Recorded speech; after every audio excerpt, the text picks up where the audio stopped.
All right, we're in it. All right. It's your Mexican muscle, man. It's good to see you, bro. It's been a long time. What's up, my guy? How's things been? How's life?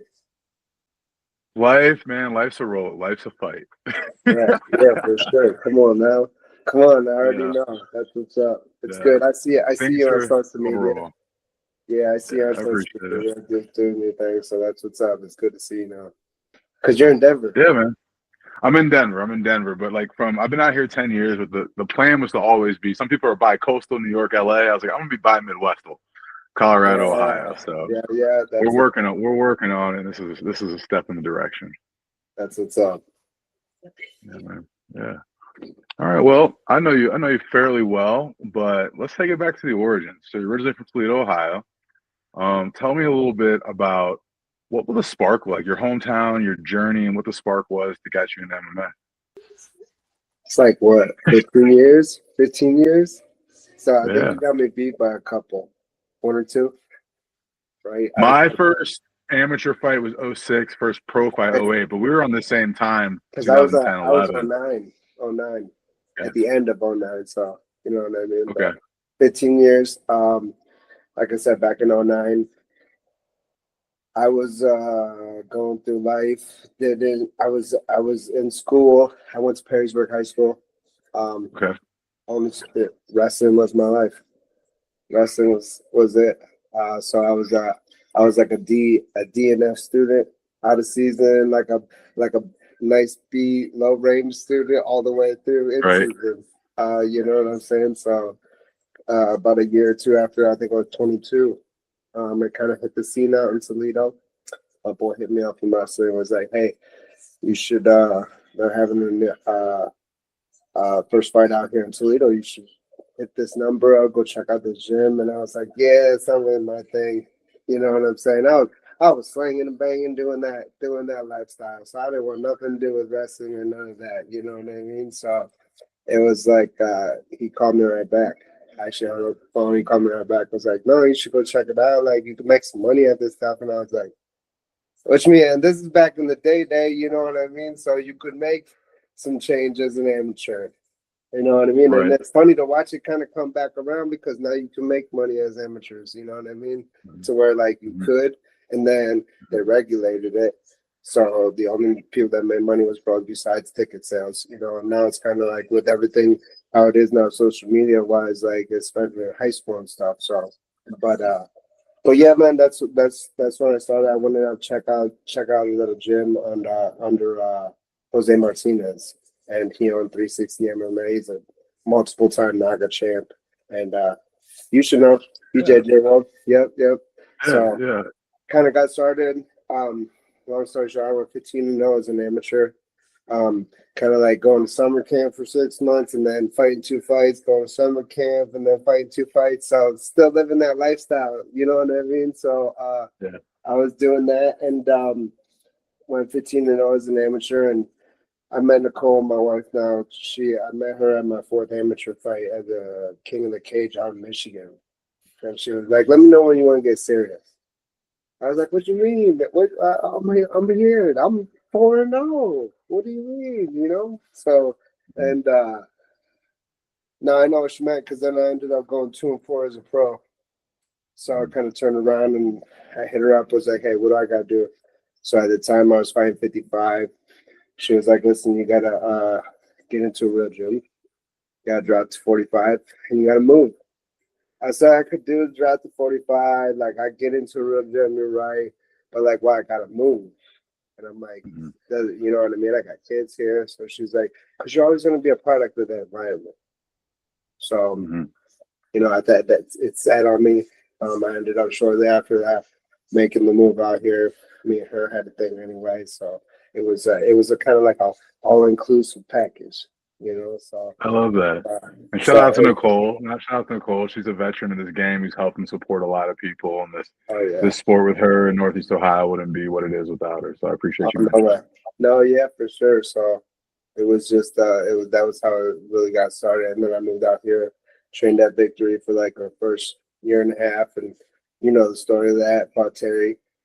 I was like, that. well, might as well train at the place with the guy that that beat me. So let's rock. You know what I mean? And then the journey went on. Ended up going to Chicago and training three training camps out at Strong Style too. Made that little bridge with them. So, I trained a lot. Pretty much trained everywhere in Ohio. Yeah. So and then the journey got started. Like, been riding the wave ever since, and it's I now had the team for 12, 13 years now. So Okay. we're nice. And now we're here, 15 years later. So Still rocking. So I was gonna ask. So like, tell me about your camp training now, and feel free to mention some of your supporters, sponsors, and who this like main ecosystem is now for you. No, yeah, I'm actually in the gym right now. This is actually the little pro shop.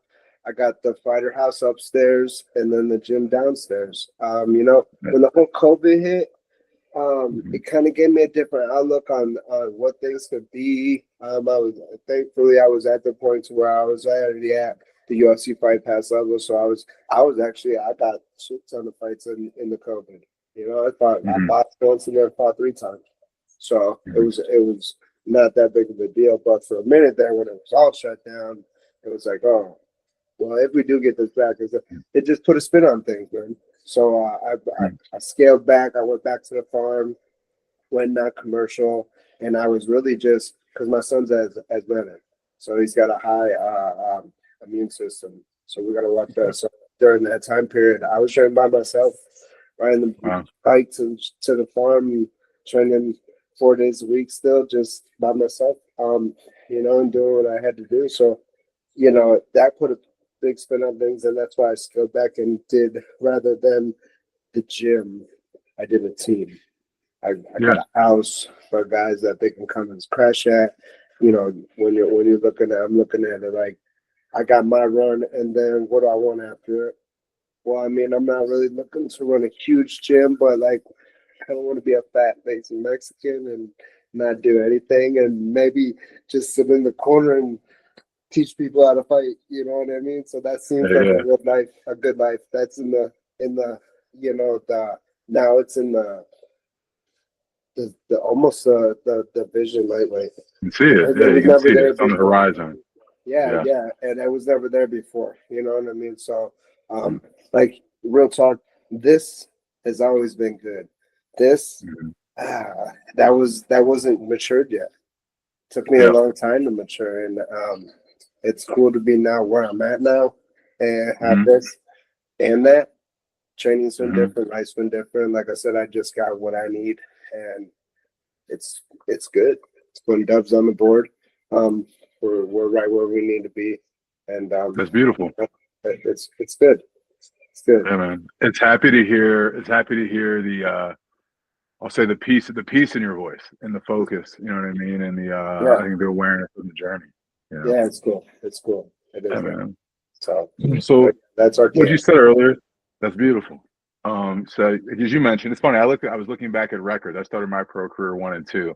And when you start that, you're like, what am I doing here? You know what I mean? Like, you don't feel great coming out of the bucket. So not after 15-0, not even touched. I'm from Toledo, and then coming out here and fighting in NAFs, fought guys like Brian McCroskey.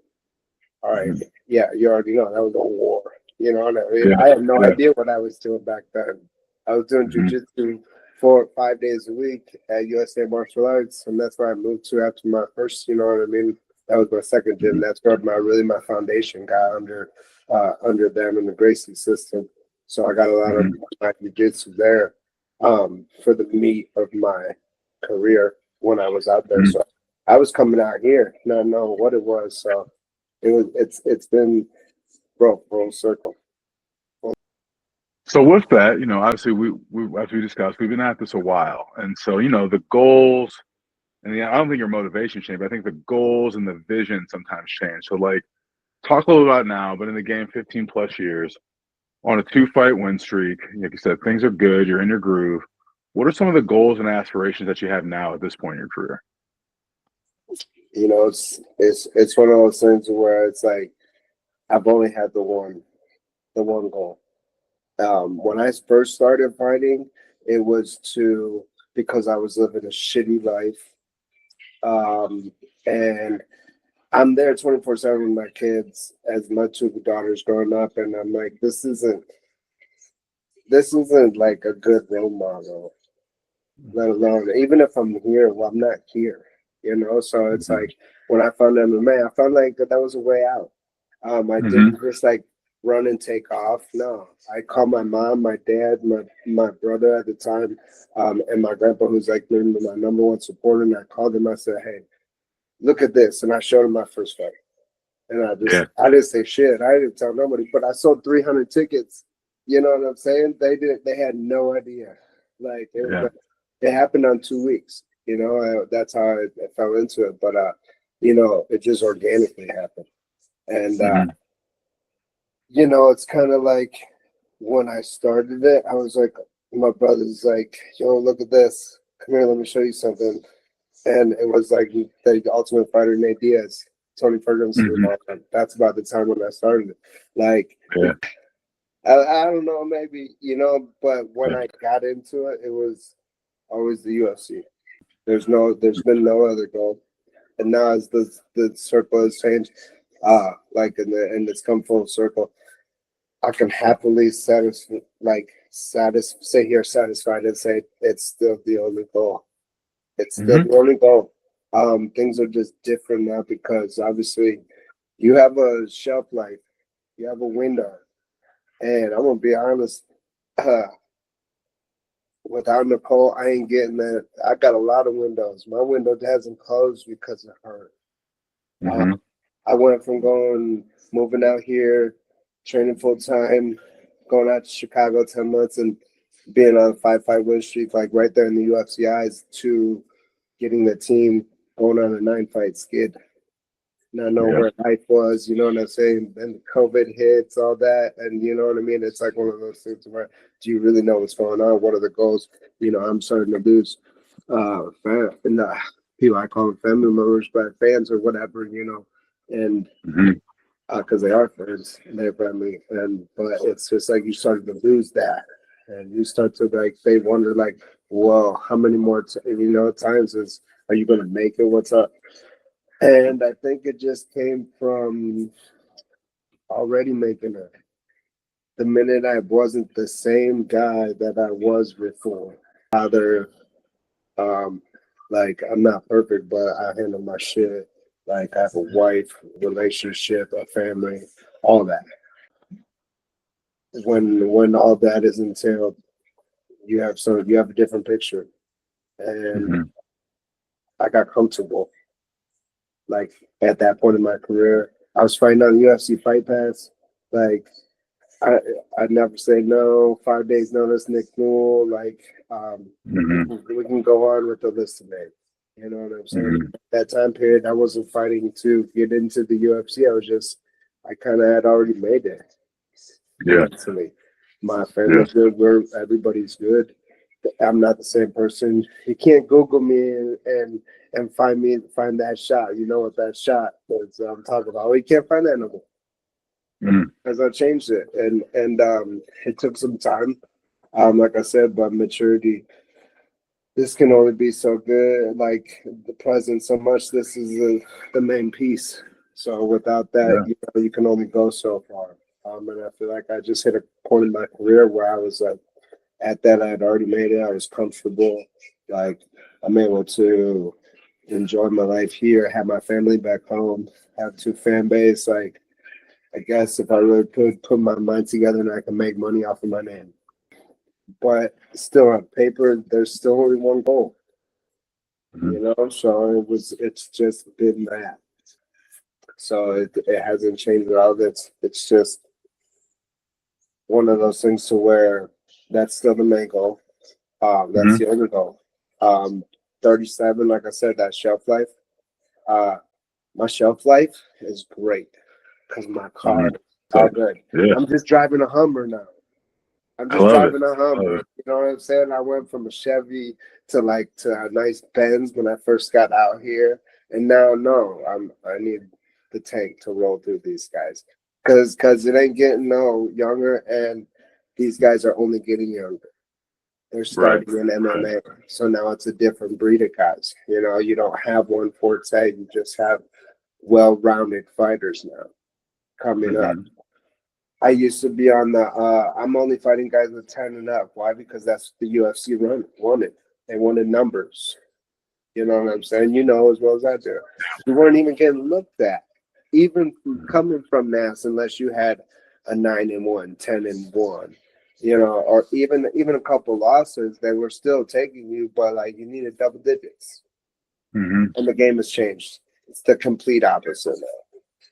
The Mhm. complete opposite. So part of fighting when I am in right now, I feel like the most important part is evolving with the game. So that's why I got to scale back. Hey, bro, do me a favor. Got my charger just in case. It's in the top part of my bag. But evolving, right? Evolving with the game is important. Mhm. You know, so I feel like I've been able to do so. We should. I've been able to do so with scaling back and making of my camp private. It's just my team. You know what I'm saying? At the end of the day, we can all bunker in here and we're good. We got everything we need. So it's Beautiful. nothing to change, and the goal is still the same. I feel like I said, the maturity comes, and can be great, but without this, you ain't nothing. So Right. if I would have listened to my wife, well, I didn't listen to my wife because I didn't have this.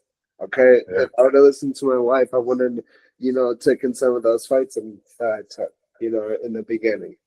I probably would have Mhm. been, 10-0, and then in the UFC. So, Mhm. but he's in control for me. He gave me this side, he showed me this, all of it, and I'm only here because of him. So, like I said, I made it a long time ago, and I got comfortable. Now it's like, oh, oh shit, I gotta go. Yeah. All right, now Yeah. let's get back to that main goal. So we scaled back, we calmed down, and we got our fun, and this is where we have it. And I didn't change the name, but that's where the cartel comes from. Because Mhm. I just want some like-minded guys like me, just a couple to train Yeah. with every day. We can go out and get work. You see where I cross train at, so Mhm. it's still the same grind that it started back in '09, bro. It's just Yeah. different now. So Yeah. now that this is here, it's been good. Training's been good, life's been good, and like I said, we have a lot of success coming out of this camp. So it's been nice. That's great. I Yep. So it's appreciate it. good. Appreciate you sharing that. I often say, what's a quote? It's a quote from Rakim and Jay-Z: "Constant elevation creates expansion." Oh yeah. And it's great to hear you. It's great to hear your holistic view of the game, the sport, and everything in that regard. It's nice. Let's jump into this fight. So obviously, the game and the way we train in MMA has changed over the years. Depending what gym you were at back in the day, it was Rock'em Sock'em Robots, and that's what Oh you were yeah. doing. Yeah, yeah. I'm just plugging Everything in. was a little bit different. What's a bit? I'll wait for a second. No, you're good. You're good. I was just plugging in. All right, we're good.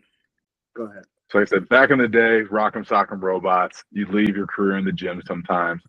What are some like the training adaptations you've made over the recent years, and then what's preparation and training been like for this fight? To be honest with you, I hit a level, and that's why I go out to roots because I know something that I really didn't care about in my early careers was getting around the highest level. Mm-hmm. Getting around the highest level. I felt like if I trained with this, then that was good. Well, I mean, that's good shape, Mm-hmm. but there's a level up there. Mm-hmm. And when I go out to roots, I get around guys like Jared Brooks and Tank, Mm-hmm. and this is our current world champion. Mm-hmm. Like, me and him been great friends, and now if I know if the blades sharpen with each other Mm-hmm. like that, then I'm like, I believe in this. So when it comes to like my training, I still get my hard goes. I get one hard spar once a week rather than two, Mm-hmm. and possibly three. Yeah. And then I'll go 5 flow days, to where like all my striking consisted of flow rounds. Mm-hmm. Being flow landing enough to like maybe mark me up a little bit, but my brain's not getting locked around. We're not just slugging it out, exactly what you say. You know what I mean? Friday nights is for that. Hmm. You know, so I keep that in that, and that's pretty much strength. I have a wrestling day a week, roll 3 to 4 times. Like I go as much as I can, but like back in the day, I would train 4 times a day, 3 times a day, and then I would do camps where I was only 2 times a day, and I both won and lost on both. So I feel like you can only get in so much of good shape for a fight. 15 minutes, you know what I'm saying? It's not too long. It's gonna be hard as fuck anyways. You know what I'm saying? So did I take down my sparring? Maybe to 1 time a week though. You know, but me and my guys get it. So sometimes we'll scale up. It'll peak up, you know what I mean? Too many times in the week, you know, but I try to keep it that. And like I said, I just make sure I go out enough times to get that sharpen against that high level of a blade, and then come back and work with my guys because everybody here is getting to that level. You know, so like I was saying, and that horizon out there, I put 2 20-year-old kids in here that want to get after it. Okay, one guy for my boy who's a 25er but sits at 50, and one guy for me who sits heavier than me. Sweet, that's all I need. Every day sharpen, and then we'll go out here to pump. You know, so when it comes to like the training differences, a little bit less sparring. But at the same time, listen, bro, if you come in here asking, I'm gonna give it. I'm gonna give it to you. We can see about it. So, we can see about it. Yeah, listen, nothing else. So don't say no more. You know what I mean? So right. But yeah, no, not much change.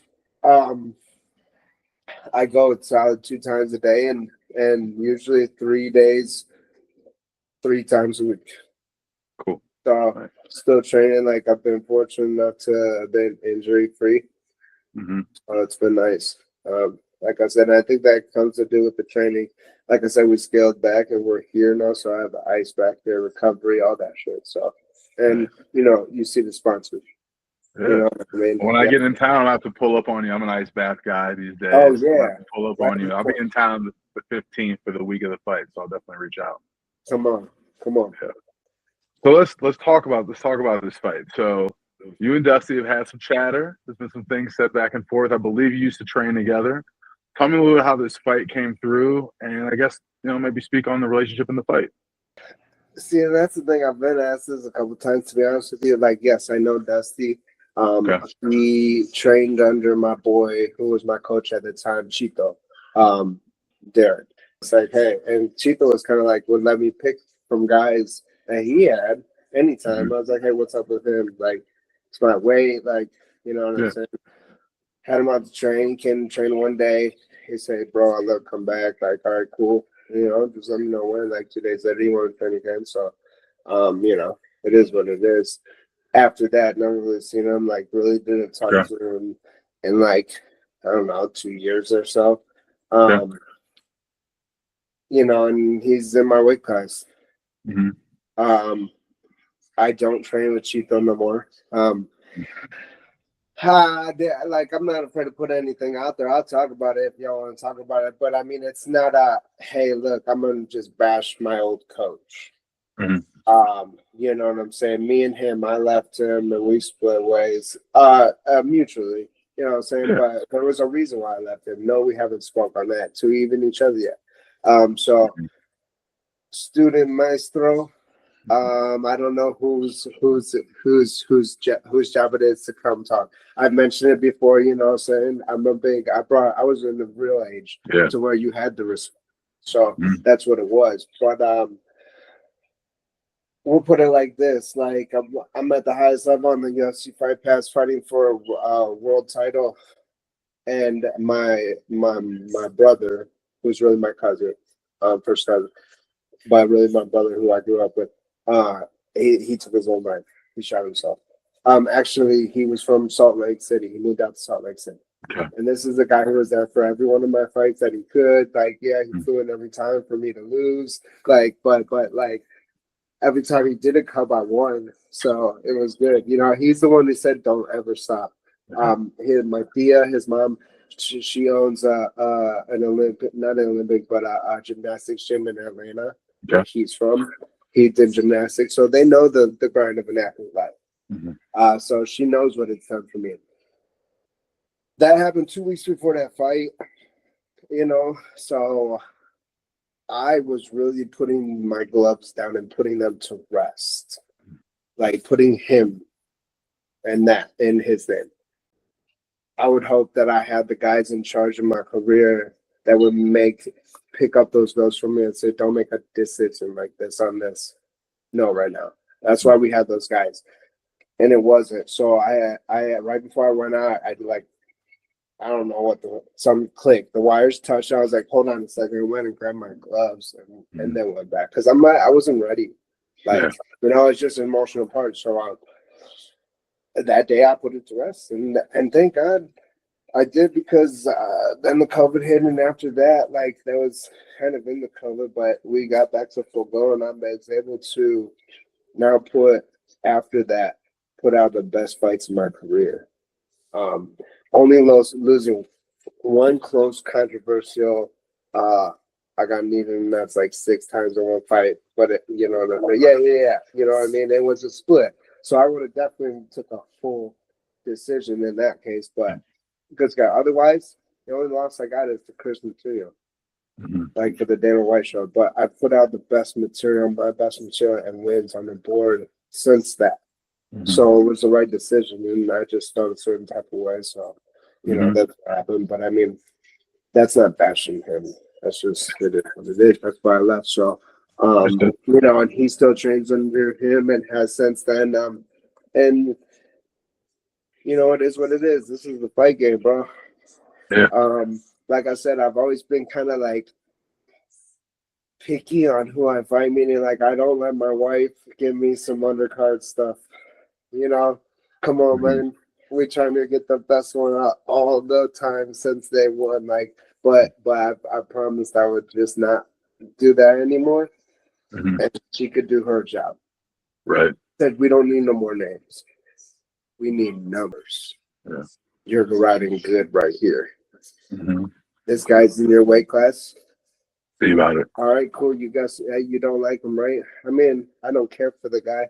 I don't know the guy like that. You know what I'm saying? It is what it is. But at the end of the day, it's just business. But I don't think there's really anything more on that. Like I said, if there is, I don't know, whatever. I'm obviously not paying attention to it. Right on. Got to stay focused on yourself. But right now, that shelf life, somebody come and knock me off the shelf before, but I'm back on the shelf.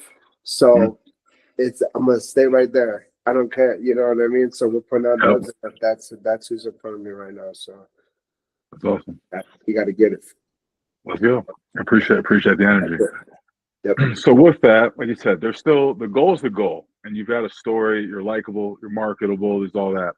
Do you look at a fight like this on a 2-fight win streak and say, all right, I'm on a 2-fight win streak.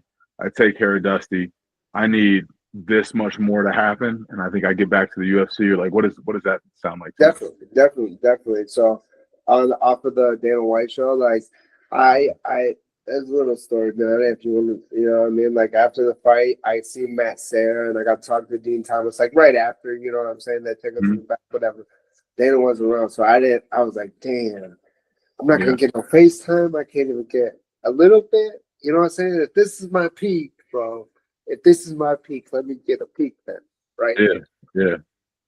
Whole night went on. I don't know where he went. I would keep it 100. Man, it was cold in Boston. Me and my coach I was the closest gas station a mile away. We're gonna hike it and go get this blunt, bro. Come on, let's do it. Rolled up, walking back, smoked it. It's 2 a.m. Yeah. My coaches are kind of oh, let's go find some food. And I'm yeah, it starts to sink in there's no way this is the end. You know what I'm saying? Not even, you know what I'm saying? So it was just one of those moments that kind of bloated up ahead of me. And I was just walking into the thing, and Dana White's there, and he was in a mass, a group of reporters type shit. He turned towards me and I don't know, he might have used me to get the fuck away from him. I think that's what happened. But I see the guy. Yeah. Let me hit it. I got some time. All right, cool. I was listen, it was an honor. You know what I mean, to perform for you. I barely made it here. He's no, I know the story. He was how old are you? I was 37. I said, I know. But this is the best I've ever felt. Even losing tonight, like, that's why I wanted to get my little time with you to get this. He was like, listen, man, you're only 37. No, I'm not looking to hire anybody over 35. But at the same time, if you do your work, your name will come across my desk again. Mhm. So I feel like every fight is that for me now. And it's been like that for about 2 years. You know what I'm saying? I got more wins and losses than in the past 2 years. So that's what matters. And after that fight, I went up in level and I've been staying there at that level. Even though I've been fighting down here at this level, just saying the level underneath, we handling business. These guys don't make it out. They make it out, period. And like I said, I just take this into play and it's personal every time now. Mhm. Guys are like, don't fight personal. I was like, no, I'm not. But like, it's personal because it has to be. Otherwise, it's Yeah. it's not enough. It's not going to be enough. So I make every fight personal. And this one, like I said, I sat cage height for this guy's for Dusty's last fight. And I was sitting cage height with my boys, and that was the night that my boy took the title, and we're sitting there, and he's going in, and Chito's like calling out my combos that I got in that board in there. And I got Mhm. names for them because they're just like, I'm ADD. I have to remember what I do, you know? Yeah, yeah, But come on, man, you can't even, you calling out my combos. He's not even hitting them. And right. and if you're gonna use my combos, like get your guys to hit them. Not to mention, you don't have to take my shit, but you can rename it something. You know what I'm Mhm. saying? I'm just using. I'm just saying, man. So, like, if it's that, all right, that's enough. That's cool. That makes it personal for me. Let me show you how Mhm. this is done. Let me call out a Mhm. cowboy two and hit this, bop, bop, bop, and you know which Yeah, one it is. See, yeah, that's why you smile yeah. because you know which one it is because it's the highlight reel. You know what I mean? That's why it sticks. So, you know, at the end of the day, it's got to be personal. If it's not, you're probably not going to go very far. You know, so I've been right there on the cusp for all these years, and I feel like this is now here. Um, you know, so if it's that, if I think a guy's corny, then it's only that much easier to go punch him in the face, come Yeah. to it. You know what I'm saying? So it's Mhm. all good. But It's other than professional, that, like it's personal. not really any more than that, bro. I'm just saying. Yeah, yeah. So Understood, understood. Had to get the it's good. backstory. I just didn't hear it. That's Yeah, great, yeah, man. yeah. And listen, boss lady says we need numbers, so that's it. Yeah, That's what they that's want to great. see. Am I now at that same time that we were talking about like the horizon, Mhm.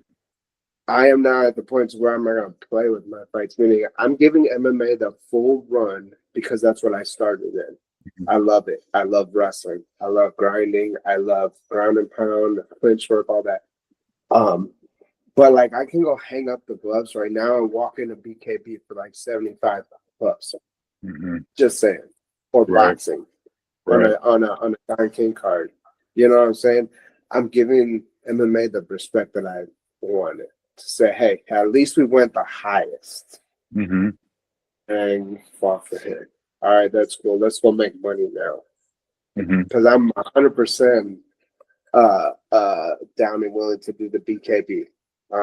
I think I would go that route over boxing, even though I could probably Mhm. make $1 million in boxing just because I'm Mexican and you already know. So it just goes. They love me. I don't know I how. love I y'all. hate it. I hate Yeah. it. I It's the hate it every chin. It's the time. chin. Yo, yeah, bro. You know what I'm saying? So, but I think I would float in BKB.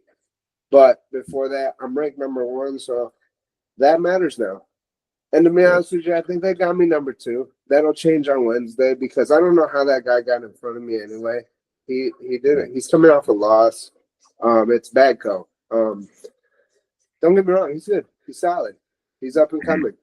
But you can't just be unranked and jump in front of the number one guy. You know what I mean? That shit matters though. I've never cared about rankings, but you know, it matters. Yeah. Mhm. Like I said, the game has changed. So you don't need double digits now, bro. You just need Mhm. 3 highlight reels. Like it. You know, so if it works out to where like I go smash him and then beginning of the year, I really had another goal of just evening out my record, but that shit don't matter. It's just about your last 5 fights. That's it. Your Mhm. last 5 fights, that's what it is. You know, so I'm happy. Everything's good. That horizon that we're talking about, I want it to stay in the horizon. because I don't want it to be in the present. Because really, coaching doesn't get it for me. It's cool and all. It's fun. I love it, but no, bro. I need to elbow somebody in the face myself. You know what I'm saying? So it's good, man. It's good. It's food on the table, and I'm just happy to have it. You know what I mean? Right before Christmas, it'll be nice. You know what I mean? And I'll get my real payday a couple of days later when my kids are happy. You know what I'm saying? They're not always happy with me. So, Absolutely. So I gotta make sure that those are, and then that's here. You know what I'm saying? My son's in wrestling season right now. I'm like, dude, you missed practice. Say what up? You know he's sick. I was like, no, he's getting better. Come on, we need to be in here. So it's not all about me anymore. He's got his own team. Yeah. You know what I'm saying? That's how we do it. Each of us have our own teams, and we have our own careers that we go from. And don't need to be smart, and there's just enough of control. And you know, so like I said, put a little just that horizon out there, just for whatever. So I'm not ready for it to be here. And I feel great about where I'm at in my training in life and where this sport has taken me. It's been awesome. I've fought some of the best names in the world, got to travel all over, eat good ass food and fight and be that guy. That's been sweet. And you know it.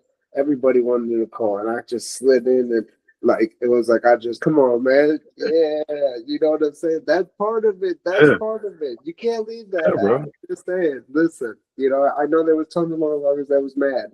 All right, I guess I kind of was like, oh, I didn't realize what I had. I didn't realize what I had. So it's good. It's all for the reason. It's all for the big picture of things. And like I said, I'm just happy it's good. And we got another job ahead of us in less than 2 weeks. And we're right on track. Weight's good. Training's good. And I got one more polish up to do at the end of this week out in Detroit. And then we'll be off by week. So it's dope. It's good talking with you for sure. Great talking to you as well, man. I appreciate the mindset. Appreciate you sharing, man. It's good to hear the energy in the voice. Good to hear you mention your wife. Good to hear you talk about God, bro. It's been a pleasure. We'll finish up. Anybody you want to shout out, friends, sponsors, messages, anything like that to finish up? No, man, just everybody. You know, my mom's, my dad's been here the whole way. You know, all my motivation, my kids, my wife, my family. You know, my cartel right here. These guys grinding out with me. I know it's not easy. You know what I'm saying? I'm sure I'm a dick to deal with, but I mean it is what it is. So just all my team, my sponsors, all of them, everybody that puts in the day-to-day grind with me to make it happen. You know, so otherwise, no, it was great talking to you. Like you said, yeah, without him, none of this is possible. So that's first and foremost. But yeah, it's good.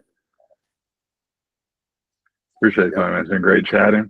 I'll definitely reach out. Like I said, I'll be in town Sunday the 15th. I'll reach out. Don't want to interrupt your schedule, but love to slide by the gym. Come see you. Yeah. Anytime, bro. For real, I'm here. It's all good. It's all good. Like I said, no worries. So I just want to make sure. Yeah, my bad about the 4:30. I told her, I was like, man, I'm trying to do this like I did this shit before. It shouldn't be that hard. I know there's some dummies out there, so they can do it. Good. I know a felony can jump on an interview than I can. I'm just saying, if felonies that you know. So, but all right, bro. Like I said, I appreciate it. And otherwise, if you need anything else from me, like promo wise or whatever, just let me know. Hit my page up. Good. Cool. We'll do. Sure. Have a good night. Talk to you soon. Have a good training session. Peace. Appreciate it. Well. Thanks. Yep.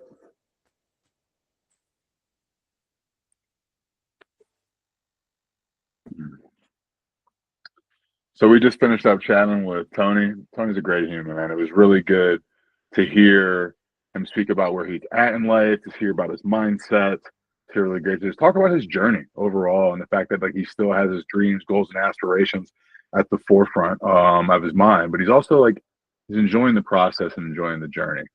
So yeah, that was great. And you guys see that soon.